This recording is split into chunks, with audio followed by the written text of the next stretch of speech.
Good evening. This is Rudy Giuliani, and this is the Rudy Giuliani Show on Lindell TV. And today we're going to begin with an argument in the Supreme Court.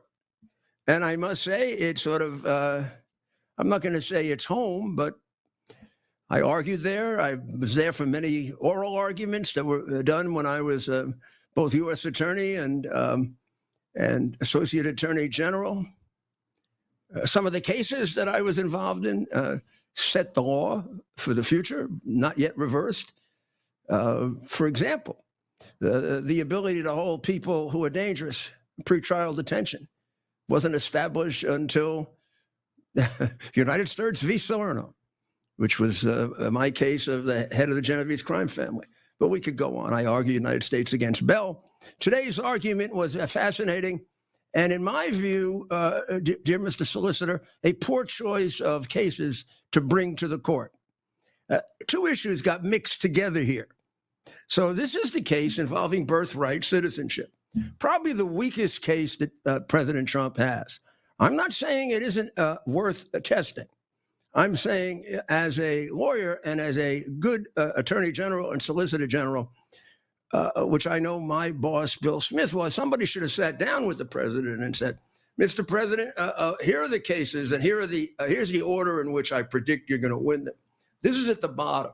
So if we want to bring up the very important issue of the district judge's ability to give a nationwide injunction, this is not the case to do it with. Now, it doesn't mean we can't win that, and logically and in intellectually dishonest, dispassionate way we should. But please understand that very, very moderately intelligent lawyers will tell you that appellate cases are won on the law. And any great appellate lawyer will tell you, no, they're not. They're colored very much by the facts. And then often the law bends. Now, I don't mean even dishonestly, as the Democrat judges are doing now all over the country. I think it's a crisis for our judiciary, state and local. I really believe I have never seen a display of more dishonest group of judges over the last 4 years than I have now. Maybe they never were exposed before, but I don't believe that's true. I mean, I spent my life in the court. Like I spend my life preparing this show and helping President Trump when I can. I prepared my life was spent in court for 30 years. And I remember unfair judges, and I remember judges who were prejudiced in favor of us, pro-government judges. And I remember the ones right down the middle, which is the ones I always prefer. I'm going to tell you why. The ones who were against us, of course, you're not going to prefer. The ones that are for you sometimes go too far, and they create reversible error for you, the prosecutor. Then you got to try the case all over again. In their zeal to help the government, they create reversible error with an honest appellate court. Now, I don't know how many of those we have left. I have seen decisions, not just involving me and President Trump or the MAGA movement or just things in general, that have convinced me that what I learned in law school doesn't matter anymore. The rules of evidence don't matter. The Constitution doesn't matter. I'm not going to even belabor you with examples. We'll do a special show on that. But today, two big issues came up in one case.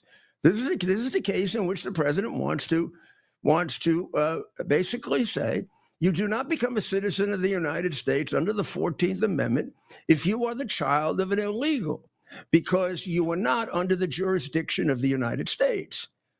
And the amendment was never passed to include you. The amendment was passed in order to make it clear that slaves were citizens of the United States, which was not clear to a large segment of the judiciary and the country. Now, here's where what appears to be simple on its face becomes enormously complicated. And I'm not sure the Supreme Court's going to get past simple on its face, because it's been the prevailing law since the beginning, due to a Supreme Court case that found the children of two, I believe, Japanese parents who were here. Now, here's the distinction: legally, found them to be under the jurisdiction of the United States. The administration argues that that decision back in the 19th century doesn't apply to those who are here illegally. That is a very good distinction. Not necessarily one that completely carries the day, but one that begins a pretty good argument that can be made that under the jurisdiction of the United States doesn't just mean being subject to the criminal jurisdiction of the United States. It means being something more than just a visitor. You have to at least have some form of legal acknowledgement, which the person of a legal admitted alien is, and the person of an illegal alien is not. So I'll give you another example. The children of diplomats do not become citizens of the United States. Very, very generally, they say, well, they have immunity. But a lot of them don't, and they still don't become citizens of the United States. So this is an extraordinarily complicated legal issue.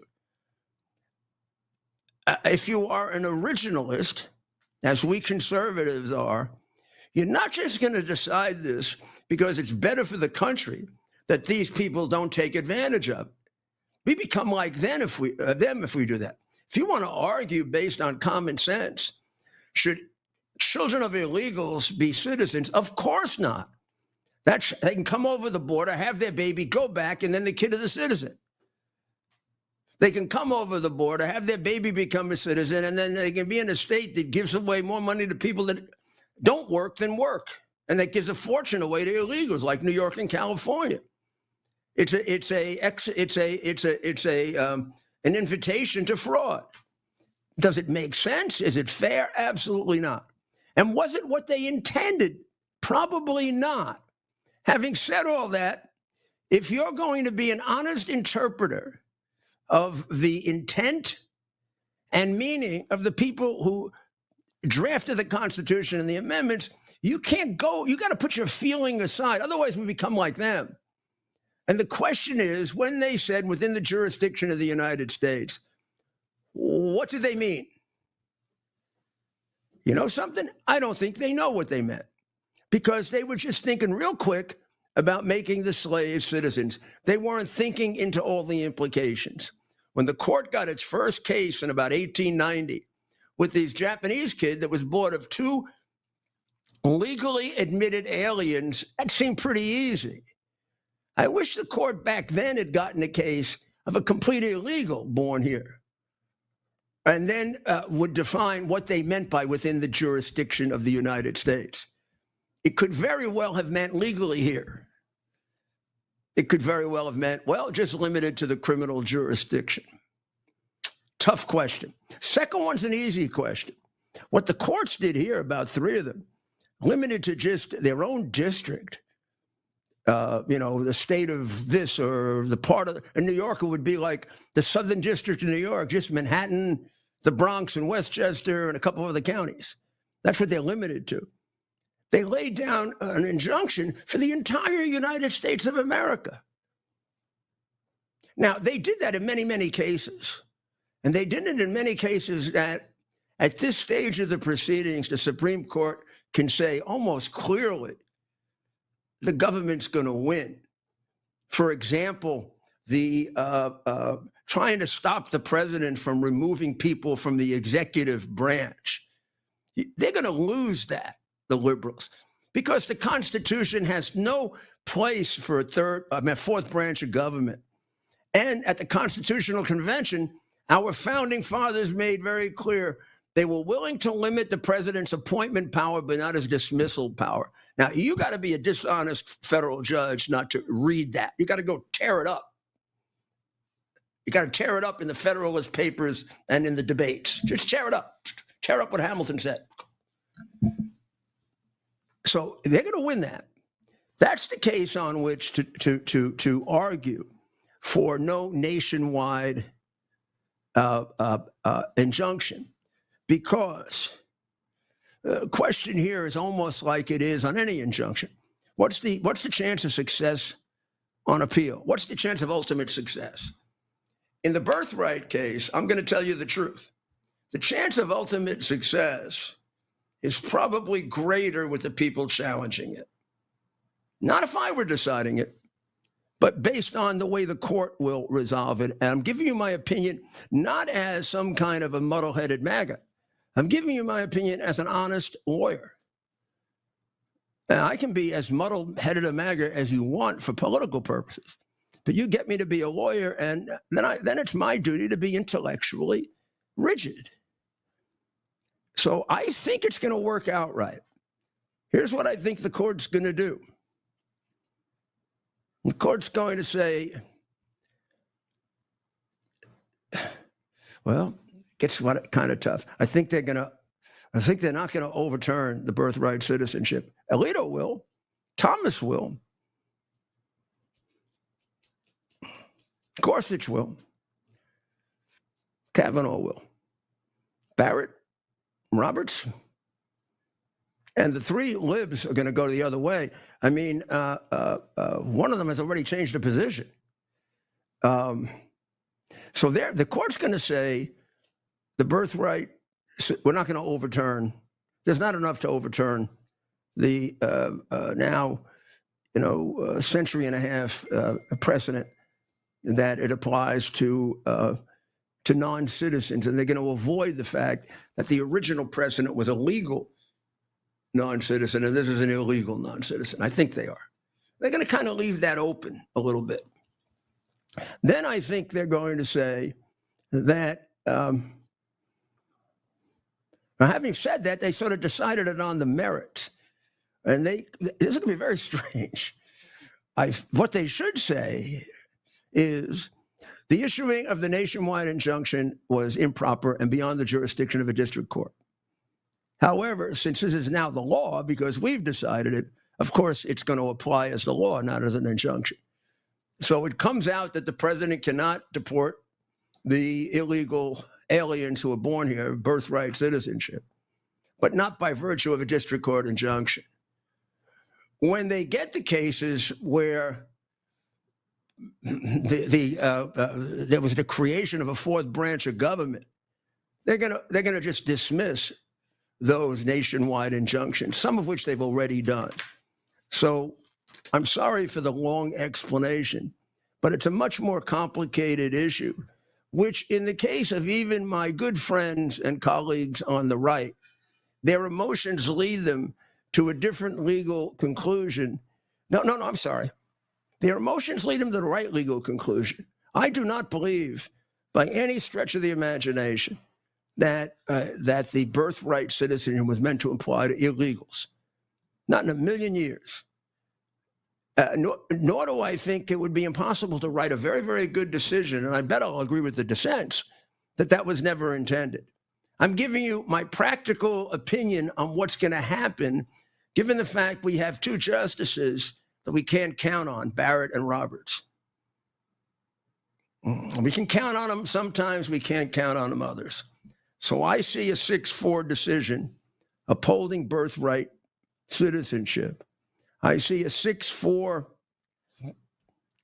opinion saying, cut out these national injunctions. But since it has no practical effect in this case, they'll have to wait for the next one to make it the law. Okay. Great and most important day in the Supreme Court. But it will not suggest what they're going to do with his other cases, because this was the worst one. My theory has always been you start off by bringing your best case to the court, and particularly since the national injunction is so important. Now, will it carry over? I don't think so. But the lawyering in this case creates the possibility of that. And lawyering should involve, for the president, no unforced errors. They do enough to us to have unforced errors. This demonstrated a weakness of analysis that let's hope it doesn't repeat itself. The Trump trip.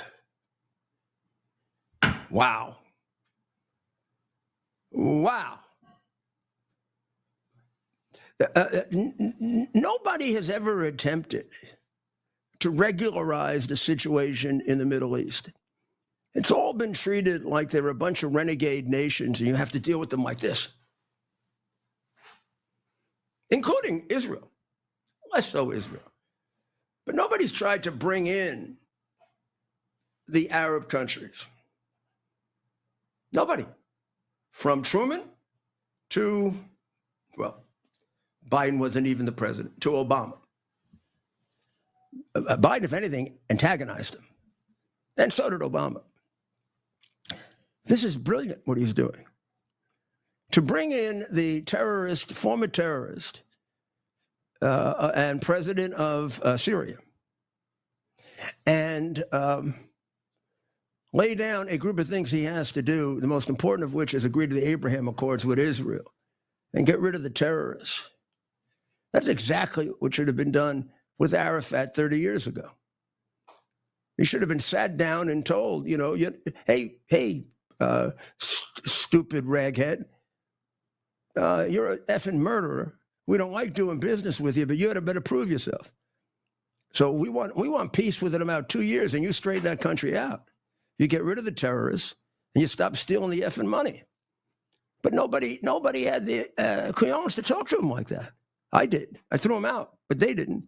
And I threw him out really to try to encourage that. You're looking at pictures of him in Doha, Qatar. I think some of that was at the racetrack. And now they're coming up to, I think that's the palace. And Stephen, do you? So now we've moved on from, no, that's Doha. Yep, that's Doha. And are those the Teslas? Yes. Yep, those are the Teslas. Musk came over to join him. Apparently, he sells a lot of Teslas there, and nobody has the cuyons to do anything to them there. I think maybe something different would happen to them if they did. The car's driving pretty fast there, isn't it? I don't know if they have a speeding limit in. I once drove a car oh my God, I drove it over 100 miles an hour in the desert. Roy Bailey was so frightened. I think you just don't want to say the actual speed there. There's no speed limit in the desert. Exactly. Also, on the Formula track in Bahrain, I got it up to about 150. What kind of car were you in? Oh, I was in a real race car in that case. Yeah. There I was in something or other. Who knows what? Not that. The Beast is awesome. That was probably like a Range Rover type thing in the desert. We drove out to the desert and had dinner in the desert. That's how you want to do it. Oh my gosh. Oh, it was great. We were right on the border of Saudi Arabia. Yeah. They know how to get them. They know how to travel out there. All I had to do was walk across a little water. I could have gotten into Saudi Arabia, but then I decided I didn't want to break any laws or whatever. Yeah. I'm not even sure they have barriers between. I bet they do between Qatar, between where you're looking at now and Saudi Arabia. I mean, they almost went to war. Oh, they actually, they don't like each other even now. You can remember during the blockade, there was like no man's land with like. Oh yeah. And Trump stuck with our true friends, which was Saudi Arabia, the Emirates, and Dubai. And I'm very, very, very reluctant to say that because Qatar was a client of mine, but I broke with them for that. And I broke with them when they tried to stop me from helping Bahrain. Oh, look at them light up. And all I did when I went to Bahrain is to hear how terrible Qatar is. And Bahrain has a right to explain how terrible anybody is because they're probably the best. They're certainly the most Western friendly with crosses and stars of David and a Jewish ambassador to the UN and women in the government. Wow. Qatar and Dubai have women in the government also, just to be fair. So then he went on to the UAE. Now, I don't see on that list Dubai. Now, Dubai is part of the UAE, but did he go to the Dubai portion or did he go to the Emirates portion? They're about 30 miles separate. And it's not quite like being in a different world, but it's like being in a different world. The Emirates is very conservative, very staid, very old-fashioned, and somewhat more strict about the religious customs. And Dubai is probably the loosest of the 3 or 4 jurisdictions. Bahrain probably, and Dubai, Bahrain maybe a little bit more. Well, I can't tell where he is here. Well, so it if appears it says UAE, it appears that UAE includes Dubai and the Emirates, and then 5 other Emirates. He was small. In Abu Dhabi. No, Abu Dhabi is the capital. Abu Dhabi is the richest of the Emirates. Dubai is the flashiest and most popular. It's the place, even compared to Doha and Qatar, it's the place that people, maybe by 4 to 1, would go on vacation and be stunned by it. Oh, it's a classy Las Vegas without gambling. And they try the boldest architectural moves that engineers ever see. A lot of engineers laugh at them before their projects. And they've caught up. I mean, 20 years ago, almost 20 years ago, when I first went there, Dubai was clearly 5 years ahead of Doha and Qatar. Now maybe 2. But in terms of modernity and boldness, they all follow Dubai. In terms of money, the Emirates and Qatar are richer. But the Emirates and Saudi Arabia support Dubai because it's a great resource for them. It brings a lot of goodwill to the overall Arab world. It creates a playground, which everybody needs, right? And it creates a place for experimentation. And it's probably, as I said, the boldest of all. The most libertarian of all is Bahrain. His driving a Tesla was like a shot in the head to everybody, right? Right. And the meeting with the Syrian president was a surprise. And now, have you counted up how much money he's coming home with?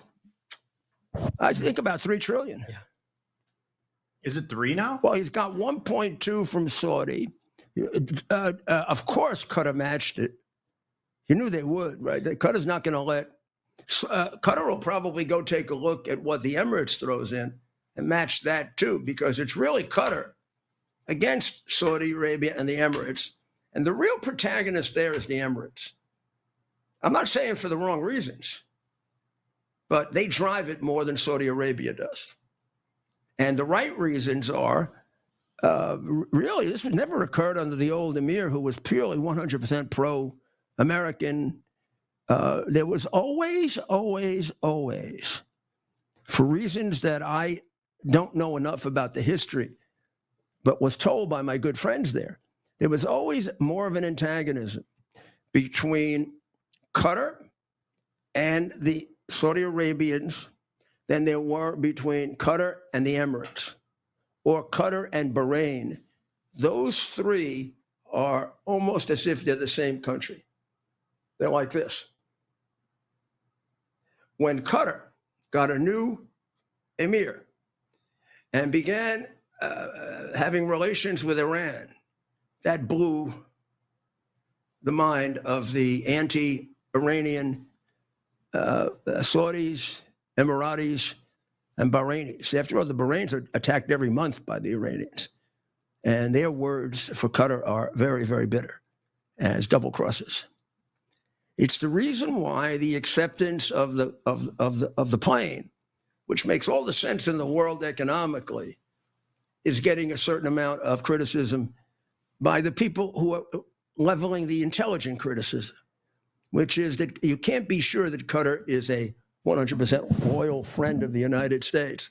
Had it been, we should have gotten the hostages back a lot faster because they have ultimate leverage over the Palestinians. So I have every reason to be kind to Qatar, but I can't find it in my mind to lie to you. I was very upset with the fact that Qatar would not exercise the control I know they have. And I was very upset with Biden that he didn't exercise the control that he had on Qatar with the excuse that we have a base there. What, are they going to take the base away? I trained their police department. then with their police department and army, nothing they can do about our base. It would take about 4 minutes to, quiet them. It's one of the strongest bases in the Middle East. We don't have to be friendly with a country to have a base there. Country's got to be friendly with us. We're pumping a lot into their economy, and we're giving them tremendous protection with that base. And there ain't no way we're moving it. They want to throw us out, we'll throw them out. Ha, ha. Give them back to Saudi Arabia, which would take them. So somebody's got to start dealing. Diplomacy is great, and it's won a lot. But there are a couple of gaps here where tough guy has disappeared. Peace through strength. And there we're losing. I'm going to point those out. So I think by and large, the trip was successful. I think on the merits and for our economy, it was fabulous. For the possibility of Abraham Accords going further in the future, both with Saudi Arabia and Syria, 100%. Even the idea of not going to Israel, so the Arabs feel that for once they're treated on the merits, not just in comparison to Israel. We don't need to convince them that they need an alliance with Israel.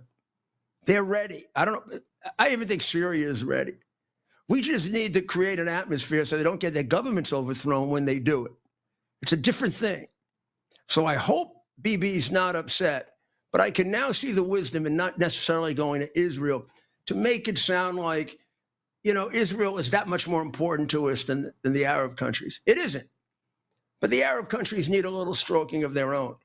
And they can be extraordinarily good allies. And I know it sounds strange because all of you think in the back of your mind about Saudi Arabia and 9/11, and I sure as hell do. And I'll explain that to you in a minute. But my support for the Arab countries is unrestricted. I will tell you that they are our allies. They're not Israel. Israel is a once-in-a-lifetime ally, like England. But they are as good as you're going to get, except for Qatar. I do not know about Qatar. I am not willing to write it off. I'm not willing to write it in. Too much fooling around with Iran, China. Too much fooling around in general. I wish the old emir were back. He was my friend. I could talk to him. I know where his heart was. The new guy, too much messing around. And he got a big boost with the president, and that airplane, which can be justified many different ways, can also be attacked many different ways. I don't think it's worth the effort. Now, to take it for the United States and use it for 2 years or 3 years and give it back, nobody can really complain about that. They would, but they can't complain about it. I would say, gee, if you want to borrow an airplane, don't do it from Qatar. But no big deal. Taking it for the library, we don't need that. My friend doesn't need that. God, I wish he had a Bill Smith around him. Bill Smith used to go to Ronald Reagan every once in a while, and I will not tell you about what, and say, no, boss. But no. I've been your lawyer for 17 years. Nothing ever happened. We're going to take a break. I'm just going to remind you that on Sunday, the Pope is going to be, we determined initiated, investiture. You got it right, Mayor. Or inaugurated. They use both words. It is an inaugural. Or investiture. Both words. They use both words. Yeah. It's a celebration. We got to go look at the Latin word they use, and then I will attempt to translate it. I read you some Latin today. Pretty good, right? Yeah. Yeah.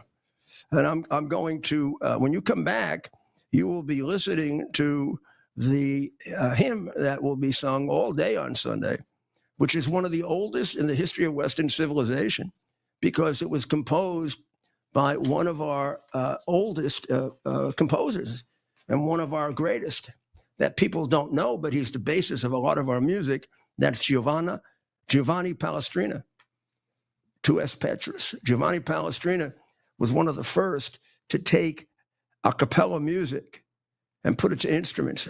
They had singing and they had instruments. He put them together, hence you got it in the Mass, and then you got opera. oratorio, and then opera. This is all around the beginning of the end of the 16th century and the beginning of the 17th. 1600 would be the date that you would ascribe for it. We'll be right back.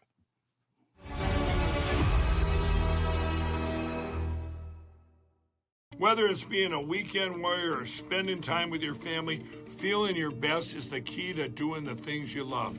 That's why I'm excited to tell you about Nirvanta. It's a natural solution designed to help you stay active and live well naturally. It's perfect for your hands, feet, knees, back, or anywhere else that needs a little extra care.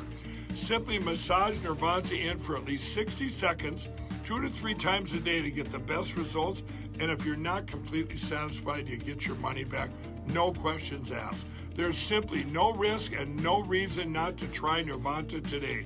Right now, you get 15% off with code Lindell exclusively at nirvantahealth.com. So stop reaching out for that medicine cabinet and experience the difference. Go to nirvantahealth.com.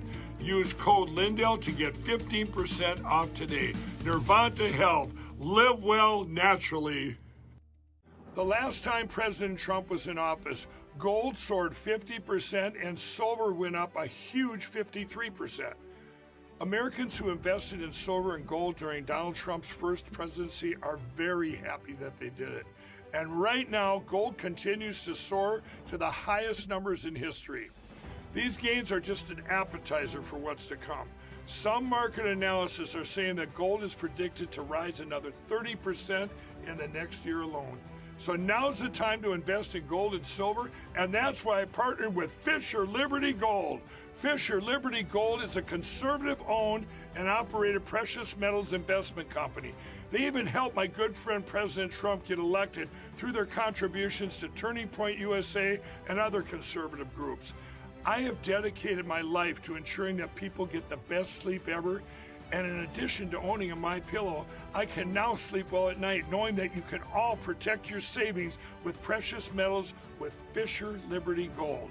With Fisher Liberty Gold, you can sleep well knowing that your retirement is secure. And if you call now, you're going to receive your very own presidential gold guide and qualify for up to $20,000 in free silver. But wait, there's more. Call now or text metals to 26786 to receive your presidential gold guide from Fisher Liberty. And for a limited time, I will send you a free MyPillow for qualified accounts. This presidential gold guide from Fisher Liberty will tell you exactly why you need to own gold even while Donald Trump is president. And just by calling in, you get a free MyPillow for a limited time for qualified accounts and up to $20,000 in free silver. So don't wait. Call 1-888-4GOLD-19 or text metals to 26786 today. That's 1-888-4GOLD-19 or text metals to 26786 today to receive your free MyPillow and up to $20,000 in free silver.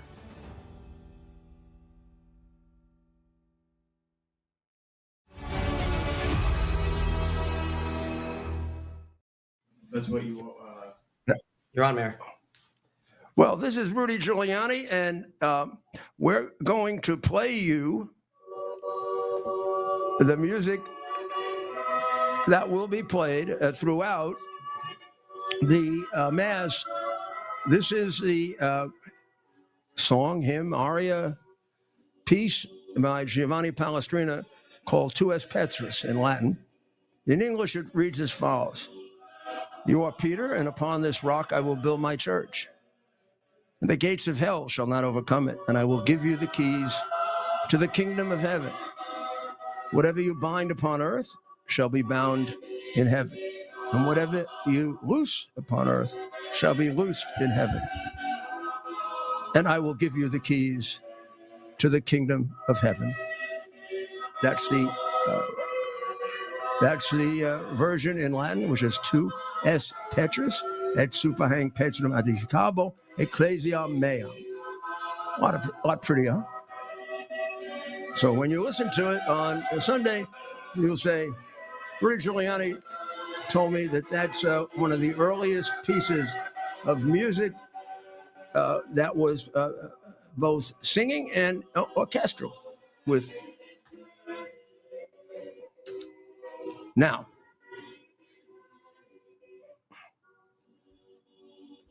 we're going to move on to somebody who has almost as many balls in the air, it seems, as President Trump, and that's Robert F. Kennedy Jr. Pesticides, fluorides, autism, whole food. My goodness, boys. So maybe you guys could help me out on this. I should tell you my voice is weak. I have a very bad sore throat. So I'm going to use them and I'm going to question them. The geniuses here are going to tell you what's going on with the most, I think maybe, he's like probably the most active. Well, you can't say that. I mean, Rubio's going all over the world exhausting himself. I mean, they're all working hard. That's right, Mayor. RFK Jr. is hard at work. We can see another reason why he's somebody that President Trump formed a strong relationship over the course of the 2024 campaign. RFK Jr. is attempting to label pesticides as a potential cause of U.S. health woes. That this plan has received some pushback from White House officials who are concerned that such a move would disrupt our national food supply. Any reaction to that, Mayor? Well, I think that the studies, which are somewhat inconsistent, but they do support him. They do support him that unless you're very careful with a very low level of pesticide, you can do a lot of damage and a lot of danger. And given how fast and quickly we move and how the emphasis is often on making money, I certainly think it's a worthy topic to investigate. And I do detect in the inside government, deep state, I'll say corruption. The major food companies aren't as bad as the defense industry or the pharmaceutical industry. But I mean, they just blanket say there's nothing wrong at all with the pesticides. And that's wrong. They have to be controlled carefully. But then they go ahead and try to pretend there's nothing wrong. That makes me very, very nervous that they're not being honest. And I think there's absolutely no reason why we wouldn't take a good look at it. And it's very suspicious that they're yelling and screaming about it. Why don't they cooperate with it and demonstrate that Kennedy's wrong? That's right, Mayor. And it's not. I think he's doing a great job for raising issues that everybody's been paid off not to raise. That's right, Mayor. And it's not just pesticides, of course. RFK Jr. is waging war on autism, but he's receiving a lot of pushback for that as well. He says autism, quote, destroys children, declaring that 1 in 31 children under the age of 8 are diagnosed with autism. That's up from 1 in 54 children in 2016 and 1 in 150 children in 2000. The new HHS secretary says that this is catastrophic for our country and that autism destroys families. And more importantly, it destroys our greatest resources, our children. Well, Kennedy's 1 in 31 figure is accurate and comes from a CDC study. The CDC itself does directly contradict some of RFK Jr.'s further points here. Any reaction, Mayor, to RFK Jr. and his fight against autism? If the CDC was right and my Department of Health was wrong, something like 20, 30,000 New Yorkers would have died from West Nile virus. Because when I first presented it to them from Margaret Hamburg, who later was the head of, maybe not the CDC, one of them, under Obama, she was the head of my Department of Health. When I first presented it to them, they said, there's no way this is West Nile virus. My Department of Health said it absolutely is. And they said, well, how would they know? I said, well, because they probably know more than you do. And they also have access to doctors who have worked in Egypt. And have you checked with them? No. So I went ahead and I used very, very safe pesticides, pesticides that had very low grades of toxic materials to rid the city of mosquitoes. And as a result of that, 10 days later, CDC agreed with me. both with regard to West Nile virus, which now is here in America to stay, and with the quick action that I took to make it a small incident in terms of number of deaths rather than what could have been catastrophic. So I don't trust the CDC as far as I can throw them. So and I see no reason why Kennedy shouldn't challenge this. We don't know. We don't know why. Give me those numbers again. Now, the numbers they say are right.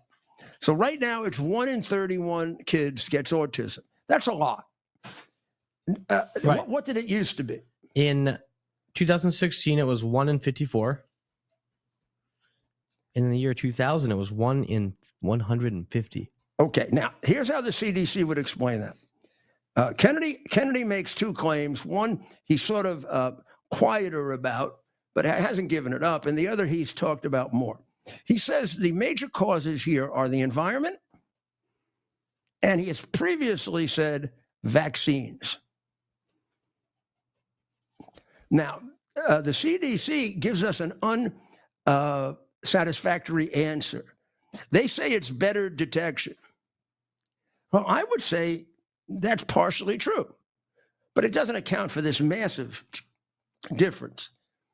I would also say that Kennedy went overboard when he described, and he's trying to do this to get support, so I completely sympathize with it, trying to go against what is a well-funded opposition to our treating autism openly and honestly. And that is when he said that the children, I mean, he didn't mean to say it this way. He meant in a very sympathetic way. The children, all these children become useless lives. Well, many of the autism parents object to that because many of the children who have autism are very, very functional in certain ways. In fact, some of them are brilliant. Now, that's a new discovery. And that would account, when we say 1 in 31 have autism now, the 1 in 31 can include a very, very a brilliant autistic kid who has the shakes or who is socially awkward. When we go back to the 1 in 150, the kids were largely not functional. So now we have what we call a spectrum. And honestly, I think most people who understand autism would tell you some of the things we put on that spectrum belong, some may not, and they may not necessarily have the same causes. Now, my view is nobody has offered us a definitive answer, so it is very, very brave and very useful for him to raise these questions. And instead of condemning him like the lady who says she never believed anything he said, why don't you engage with him? I mean, it makes sense that vaccines are having an impact on something. I think I, in my lifetime, got something like 5 vaccines. My granddaughter, if they had their way, would have had 45 vaccines before she was 2 years old. That's absurd. The vaccines, when my son and daughter-in-law showed them to me, which they were opposed to, some of them, if she needed them all, she wouldn't need until she was a teenager. But they want to get the money in. The vaccine business is the most profitable part of the pharmaceutical business, because when you get a vaccine, it's got to be used by everybody, and the government pays for it, and you become a billionaire. And you don't have all these problems about reimbursement. And so wake up. Wake up, America. If Robert Kennedy overstates at times, he does it for the same reason often President Trump does, to get your attention. And number 2, he might even do it out of frustration. And maybe finally out of disgust at how many of the players here are so damn dishonest. Let him tell you his story about Jake Tapper sometime. The guy who has proven himself to be one of the biggest scoundrels and liars in America by now writing about how infirm Biden was and how the White House covered it up when he was the biggest proponent of covering it up including a very, very nasty and vicious interview that maybe we'll play for you later with Jake Tapper. He should be getting on his hands and knees and praying for forgiveness. He spread the garbage that Biden was fine. He knew he wasn't. It was all to hurt Trump because he comes from the network that was dedicated to hurting Trump, despite the fact that it could crash America. Our friend Robert F. Kennedy is also picking up a great deal of support now from other Republicans that you'd be surprised at. Governor DeSantis on Thursday signed a bill that made the Sunshine State, the all-red Sunshine State, right? It's the second state to ban fluoride in its drinking water. Oh, man, the fluoride billionaires are going nuts. They're going nuts. Nutty, nutty, nuts.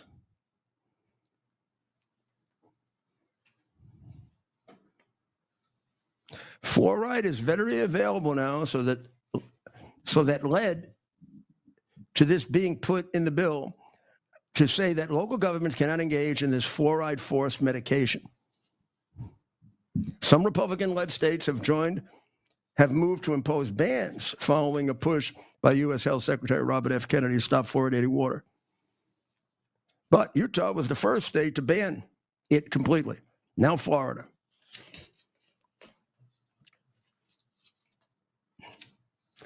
Look, when you want to figure out where you should not necessarily agree completely, but agree that a very, very hard, intellectually honest look is necessary, let's put our money on Kennedy and not on the people who are basically crooked as hell, which is a good deal of American industry. I'm sorry. Just because I'm a capitalist doesn't mean I have to pretend that all these people are honest when I know they're crooks. And capitalism isn't served by dishonesty. That isn't capitalism. That's dishonesty. Ken Paxton, another very, very right Republican, has brought a lawsuit against a very famous company. This takes a lot of guts. Against Colgate-Palmolive, which makes the Colgate brand paste, and against Procter & Gamble, which makes Crest. And he says that the amount of fluoride in there is way beyond what is legally permitted. And that even though the label on the toothpaste says just use a pea-size amount for children under 6, people hardly can see it and don't abide by it. And it's a false advertising. I went to look at it. I can't read it except with my super, super glasses on. And did you know your 5-year-old kid using that toothpaste is only supposed to use that much toothpaste? Did you know that? I didn't know that up until now. Does Colgate advertise that? Colgate say, oh, you only use this amount. Now, think how their profits would go down if you bought one of those big tubes, right, for baby John, right? And you use this much a day. Instead of buying one a week, you'd be buying one every 2 months. Gee, their stock price would go down. Well, screw that.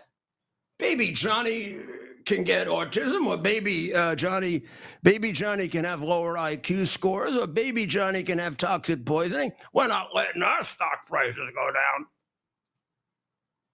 Now, that doesn't make me a Republican because I'm against dishonest business. Go screw yourself. Republicans have always been, do you know when Republicans came into office, the best antitrust cases were brought?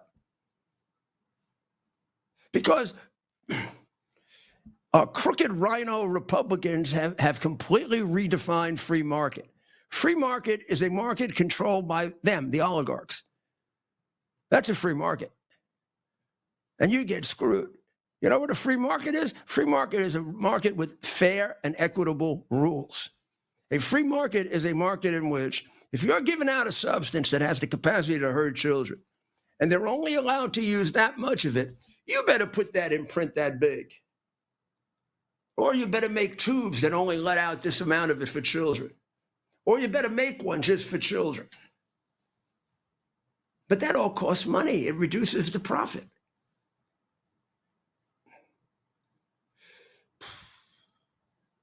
If men were angels, we would not need a government. And with that, we'll take a short break as you think about it.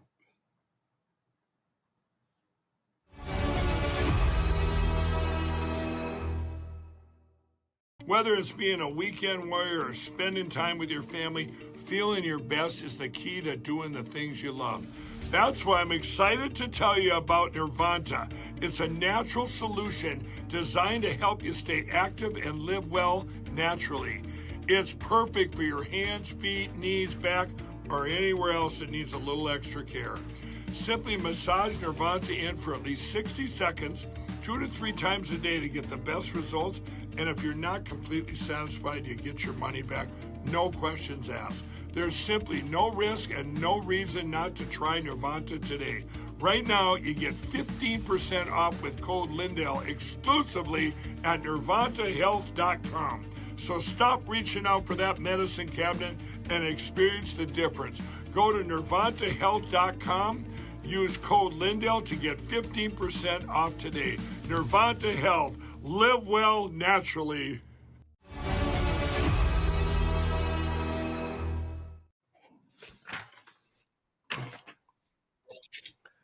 Welcome back to the Rudy Giuliani Show on Lindell TV. Well, Putin has punked out of going to Turkey to meet with well, I guess he was going to meet with Zelensky, right? That's right. And also with Rubio. And the president, I think, was pretty much going to go if Putin and Zelensky went. But Putin pulled out, and quite correctly, Zelensky did. It would be very embarrassing if Zelensky showed up. And I don't know if Rubio would just be wasting his time now. And this is all once again on Putin. And once again, it's being dealt with kind of equitably by the administration. And I don't know. I've lost complete patience with Putin. And I do believe. I know. And I do believe, well, Ted, would you like to continue this? I'd be happy to save my voice. It's really just about gone, but I do have to finish this thought because I have it in my mind. I do believe that it is time to impose some harsh measures on Putin. And I am not afraid that the bully is going to do anything because he's a bully. Please read my book, Leadership, Stand Up to Bullies. When you stand up to these guys, you break them. And we can break them. And I'm going to tell you, if you go over to X, I'll do it in great detail. But we've only touched the surface with oil sanctions. And after a year, they got around them. We can cripple them now, particularly with a good relationship with Saudi Arabia. We could render Russia bankrupt. And they won't be able to carry on a war. They won't be able to carry on a government. And they'll be begging for food again like they were when they overthrew the Soviet Union. And maybe this shithead murderer will go. And then we'll go down in history, not quite Stalin, not quite Gorbachev either, but a double crosser of his people so that he could become one of the wealthiest men in the world. It's all about that. And to deal with him with the deference that we do, although, I agree, diplomacy and talking is important. Peace with strength is important. And peace with strength eviscerates when you make threats and you don't carry through on them. That's what happened with Obama with the 12 red lines with Assad. Eventually, it led to everything, including the invasion of Ukraine. The president has, in a few instances, demonstrated the strength. He did it with the Houthis, but then made a partial agreement with them. But he hasn't done it with Putin or with the Ayatollah. And those are the ones that count. when those happen, he's going to find it much easier to accomplish the rest of what he wants to accomplish. Until then, the question will be, will he deliver? Because it's been going on long. Well, we'll be over on X at 8. We'll tell you exactly the kinds of sanctions he can use that would be enormously helpful, particularly now with the tariffs going on. And very, very easy. And I tell you, Putin to be coming over here begging to be friends again. And the president can say, hey, this isn't personal. It's business. God bless America. We'll see you. We'll see you tomorrow night at 7 o'clock on Lindell TV. And you pray for the world. It needs it. And pray that it's delivered from communism, as I reminded you last night with Our Lady of Fatima. God bless America.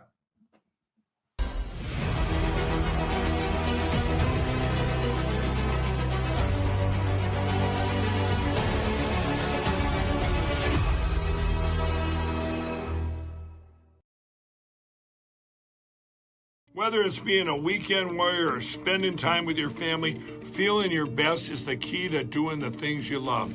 That's why I'm excited to tell you about Nirvanta. It's a natural solution designed to help you stay active and live well naturally. Nirvanta is a topical blend of all natural essential oils like frankincense, myrrh, and a proprietary gold standard plant stock extract. It's perfect for your hands, feet, knees, back, or anywhere else that needs a little extra care. Use Nirvanta proactively as part of your daily maintenance routine, and you're guaranteed you're going to feel the difference. Simply massage Nirvanta in for at least 60 seconds, 2 to 3 times a day to get the best results. And if you're not completely satisfied, you get your money back. No questions asked. There's simply no risk and no reason not to try Nirvanta today. Right now, you get 15% off with code Lindell exclusively at nirvantahealth.com. So stop reaching out for that medicine cabinet. Get Nirvanta instead and experience the difference. Go to nirvantahealth.com. Use code Lindell to get 15% off today. Nirvanta Health. Live well naturally. Have you ever wondered what happened to the legendary Chuck Norris? Well, I recently saw a video he made and I was shocked. That guy's amazing and he's staying active well into his 80s. What's even more shocking is he's stronger, can work out longer, and even has plenty of energy left over for his grandkids. He did this by just making one change. He says he still feels like he's in his 50s. His wife even started doing this one thing too, and she's never felt better. She says she feels 10 years younger, her body looks leaner, and she has energy.